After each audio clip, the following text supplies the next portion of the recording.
how come one of his wooden chests was stuffed with sheets? Where'd they come from? Where had he come from? And why was he being so kind to me now, so considerate, when he had clearly resented me so much before? But whenever I ventured any such question, he would simply shake his head and turn away from me like a deaf man ashamed of his affliction. I was never quite sure whether he really did not understand or just did not want to understand. Either way, I could see it made him uncomfortable, and so I probed no more. Questions, it seemed, were an intrusion. I resigned myself to waiting. Our life together was always busy and regular as clockwork.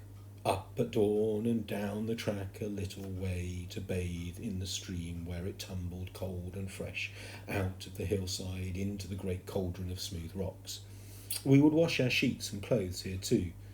He'd made me my own kimono by now, slapping and pounding them on the rocks before hanging them out to dry on the branch of a nearby tree.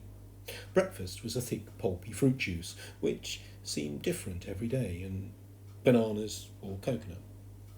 I never tired of bananas, but very soon became sick of coconut. The mornings were spent either fishing in the shallows or fruit gathering in the forest. Sometimes after a storm we scoured the beach for more of his painting shells. Only the biggest and flattest would do. Or for Flotsam to join the stack of wood at the back of the cave. There were two stacks, one clearly for firewood, the other I suppose reserved for his woodwork. Then it was home to the cave house for lunch of raw fish, always delicious, and usually breadfruit, always bland and difficult to swallow. A short nap after lunch for both of us, and then he would settle down at his table to paint. As I watched, I became so engrossed that the failing light of evening always came too soon for me. We would cook a fish soup over the fire. Everything went in, heads and tails, dozen different herbs. Kensuke wasted nothing, and there was always red bananas afterwards, all I could eat. I never went hungry. When supper was over, we would sit together at the mouth of the cave and watch the last sun drop into the sea. Then, without a word, he'd stand up. We would bow solemnly to one another, and he would unroll his sleeping mat and leave me to mine. To see Kensuke at his work was always a wonder to me. He was so intent, so concentrated on everything he did. But watching him paint was best of all. To begin with, he would only let me kneel beside him and watch. I could sense that in this too he liked his privacy, that he did not want to be disturbed.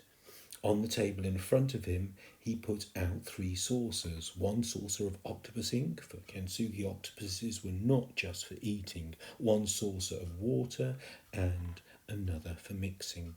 He always held his brush very upright and very steady in his hand, fingers down one side, thumb on the other. He would kneel bent over his work, his beard almost touching the shell as he was painting. I think perhaps he was a little short-sighted. I would watch him for hours on end, marvelling at the delicacy of his work, at the sureness of his touch. And then one rainy afternoon, and when it rained, how it rained, I found he'd set out a shell for me, my own 3 saucers, and my own paintbrush. He took such a delight in teaching me. Then one in my every clumsy attempt. I remember early on I tried to paint the jellyfish that had attacked me. He laughed out loud at that, but not in a mocking way, rather in recognition, in memory of what had brought us together. I had always liked to draw, but from Kensuke I learned to love it.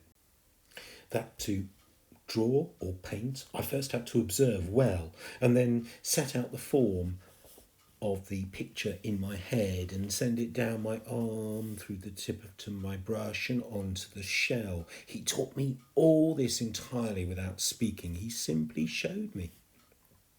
The evidence that he was a considerable craftsman was all around me. The cave house must have been entirely furnished by him, fashioned mostly from flotsam, the chests, the workbench itself, the shelves, the table. He must have made the rush matting too, the bamboo panelling, everything. And on close examination, I could see it was all perfectly finished. No nails, no screws, just neat doweling. He had used some form of glue where necessary, and sometimes twine as well. Ropes for tree climbing, spearfishing, fishing nets, and fishing rods were all stacked in one corner, though I'd never seen him use the rods. He had made them all. He'd made his own paintbrushes as well, and I was soon to find out how. Kensuke had a favourite orangutan, a large female he named Tomodachi, who would often come and sit by him to be groomed. Kensuke was grooming her one day just outside the mouth of the cave house, the other orangutans looking on, when I saw him quite deliberately pluck out the longest and darkest hairs from her back. He held them up to show me, grinning conspiratorially. At the time, I didn't really understand what he was up to. Later, I watched him at his work bench, trimming the hairs with his knife, dipping them in the sap I'd seen him tap from the tree that same morning, cutting out a short length of hollow bamboo and then filling it with Tomodachi's hair. A day later, the glue had hardened and he had a paintbrush. Kensuke seemed to have found ways to satisfy his every need. We were silent at our painting one day, the rain thundering down on the forest below, when he stopped, put down his paintbrush, and said very slowly, in a very measured way, as if he'd thought about how to say it for a long time, "I teach you painting, Mika." This was the first time he had ever called me by my name. "You teach me speak English. I want speak English. You teach me." It was the beginning of an English lesson that was to last for months.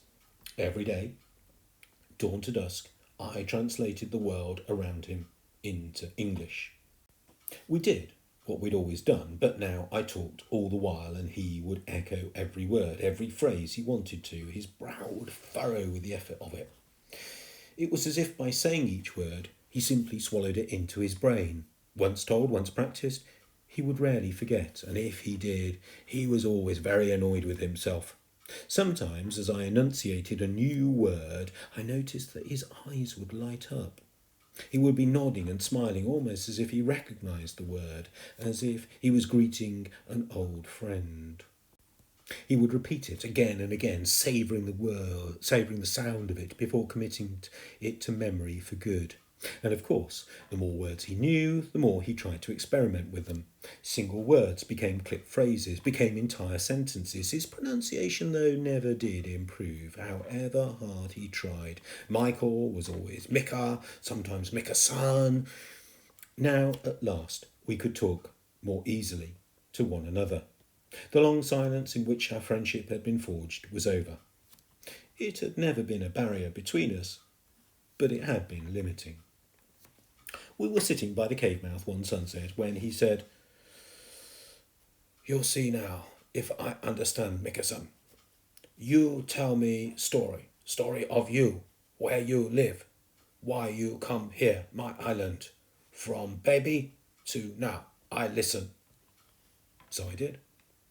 I told him about home, about my mother and my father, about the brick factory closing, about football with Eddie and the Mudlarks, about the Peggy Sue, and our voyage around the world, about football in Brazil, and the lions in Africa and the spiders in Australia, about my mother being ill, about the night I fell overboard. "Very good, I understand. Very good," he said when I had finished. "So, football you like. When I little, I play football too. Very happy time. Very long ago now, in Japan, in my home." I sat in silence for a few moments. "You're very long way from home, Mika-san. You're very sad sometimes, I see. So, I make you happy Tomorrow we go fishing, and maybe I tell you my story too. My story, your story, maybe same story now. The sun had suddenly gone. He stood up and bowed. We bowed to one another. Oya sumi masai, he said. Good night, I said. It was the only time of the day he ever spoke Japanese, though he did sing in Japanese, mostly. I had taught him 10 green bottles, which always made him laugh when he sang it. I loved his laugh. It was never loud, more of a prolonged chuckle, but it always warmed my heart. The next morning he picked up 2 of his fishing rods and a net and led the way into the forest.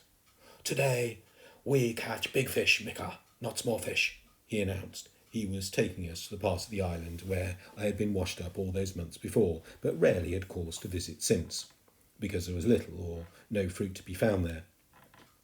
We had to beat a difficult path through the forest before joining a cliff path that wound its way down to the hidden sandy bay. As we emerged from the forest onto the beach, Stella ran off, bounding at once into the shallows, barking at me to play with her. Suddenly, Kensuke caught me by the arm. You look, Mekazan. What do you see? His eyes were full of mischief. I didn't know what I was supposed to be looking for. Nothing here, yes? Aye, very clever fellow. You watch, I show now. He made for the end of the beach, and I followed. Once there, he began to pull and tug at the undergrowth, and to my surprise it simply came away in his hands. I saw first what looked like a log lying in the sand, but then as he dragged away more branches, I saw it was part of a boat, an outrigger, a long wide dugout, with a frame of outriggers on either side. It was covered in canvas, which he folded back very slowly, chuckling to himself as he did so. And there, lying in the bottom of the boat, beside a long oar, was my football. He reached in and tossed it to me. It was softer now, and much of the white leather was cracked and discoloured, but in places I could just make out Eddie's name.